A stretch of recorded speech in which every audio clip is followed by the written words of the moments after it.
Ngày bánh hai nó bọc rồi.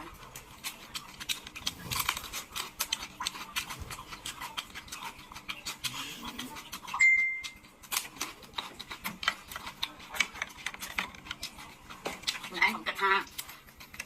Rồi anh làm thằng hộp năng hơi. Mà chia sẻ cho người anh không. Mấy bình. Mưa lên tầm vơ này anh đá này. Hai này anh nó lòi vượt năm mà ăn kệ rồi. Nó còn lên mà liền kệ rồi. Này trắng. Tầm vơ lò không chứ không đi lò hết. Đã lò này thằng cá không. Không tụi nó cùng ngon nữa không. Thôi lên món cho ba này. Mà hiện nè, bạn này anh bạn cái hai cái anh cũng riêng cả làm chụp tao nhỉ chả riêng cả làm chụp mà đây ngay coi con anh đẹp không trong phòng ốc mà